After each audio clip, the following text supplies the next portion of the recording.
Cárabo and the ghost, they reached a village under the shadow of a haunted castle. This village was a little bit strange. Everybody was wearing black, and there were no young men in sight.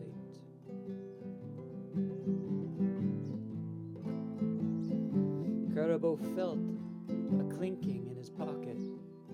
He reached in. There were 3 silver coins.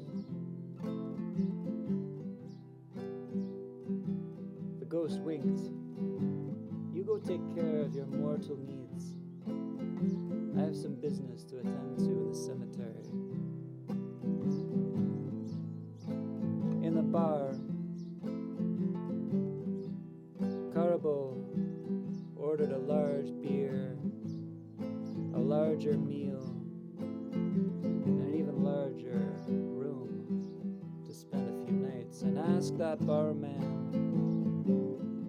why are there no young men in this village?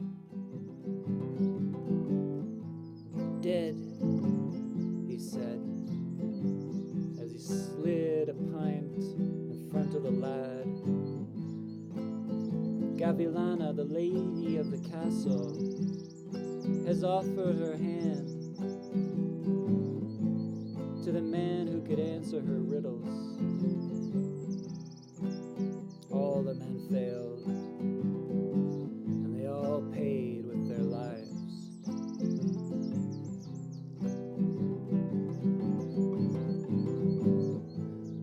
At night, Cárabo heard a rattle on his window. He opened it up and the ghost floated in. And the ghost said, the lady of the castle is haunted by a demon. As you carried me, let me carry you. I'll take you up to that castle. You need to see her for yourself. And so they floated together above the rooftops and landed on a balcony. And inside there was a fire burning bright. And a woman with amber hair staring sadly into the flames. And she was singing, release me from the raven's claws, possessing my body and soul.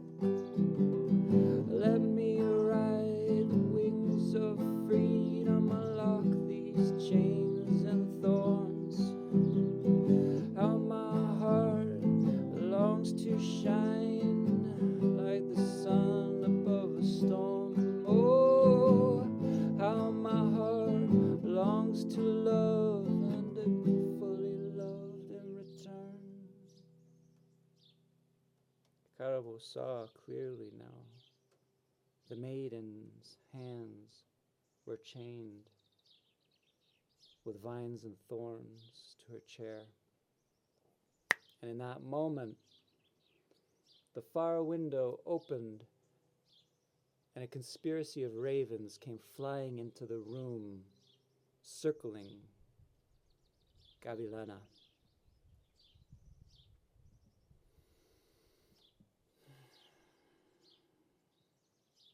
Gavilána closed her eyes and opened her mouth, and the demon raven flew in and possessed her body.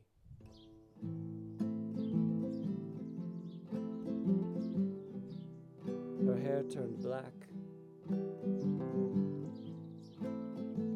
but the thorns released from her hands and her feet. She got up and walked to a bird cage nearby. There was a sparrowhawk inside. She unlatched it. Fly free again today, little soul. Enjoy your freedom today.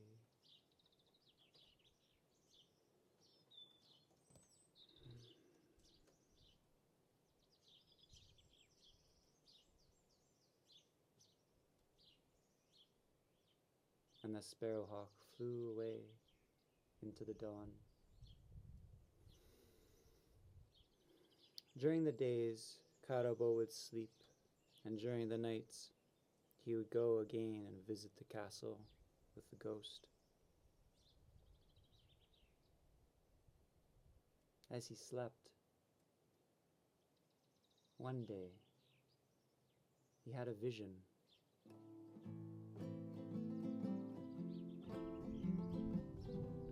A vision of that sparrowhawk.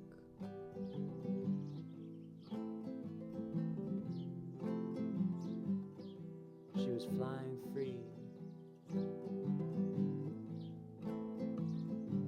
dipping her wings in the stream.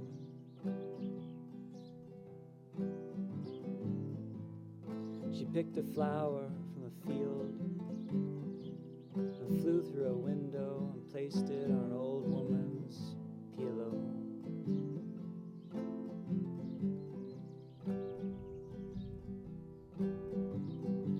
She sat on a tree branch and called into the forest, and no song came back to her.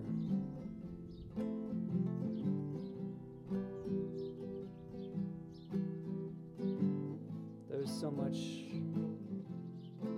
vulnerability and strength, playfulness and sadness.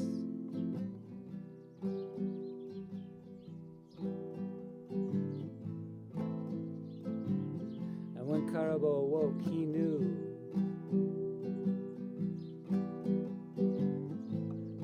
what he wanted, he knew what he needed. He sought Gavilána's hand in marriage. And the gates opened, and he walked into the great hall.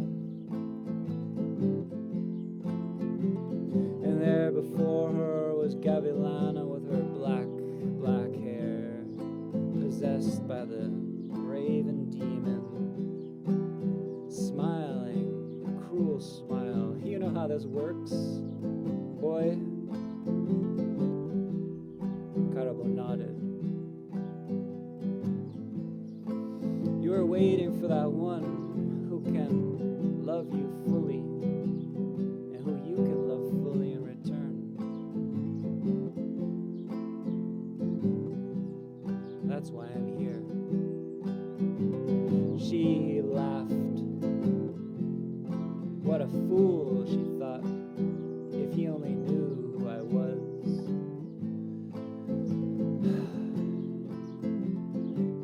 If you knew me so well, you'd know my heart's desire.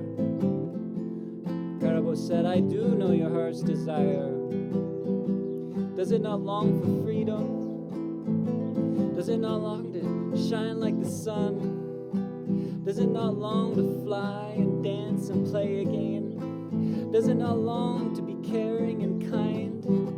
Does it not long for its passions to be released from shame and to be received?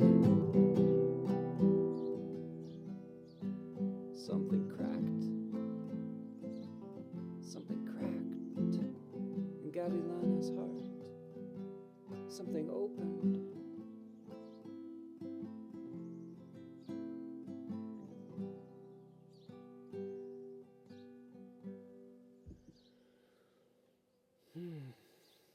Wouldn't that be nice?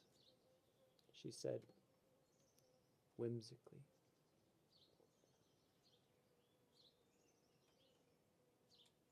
Who are you? Cárabo, the boy said. His eyes were wide and fearless like the owl he was. That's a strange name, Gavilána said. When I was a boy, I saved an owlet from a fox. I've been Cárabo ever since. Gavilána smiled. I love birds, she said. I know, Cárabo said. But then a shade of suspicion came over the maiden. How do you know so much about me?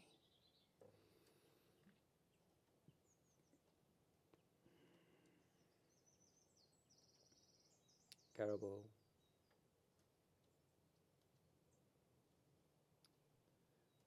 felt uncomfortable. He swallowed. Well, you see, I've been kind of spying on you. I mean, it's not what you think. I'm not a pervert. I just, look, it's, my friend, he's a ghost, and he's been bringing me up at night to your balcony, and I've been watching you. I mean, I know it sounds crazy, but, well, your story's pretty crazy too. I mean, we're both kind of haunted in a way, and, enough! Gavilána shrieked. And as she screamed, black shadows came pouring out of her mouth. The demon raven flew up like a sharp shadow in the shape of a scythe.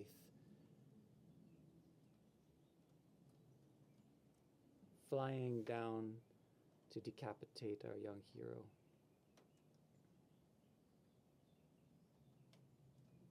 But in that moment, another spirit emerged. A gray aura of a man stepped in front of Cárabo with outstretched arms.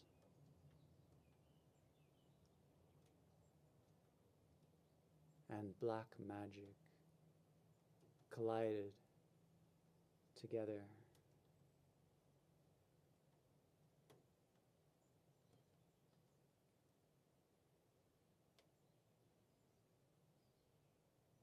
Like noxious gases of shame and rage and guilt and fear and longing.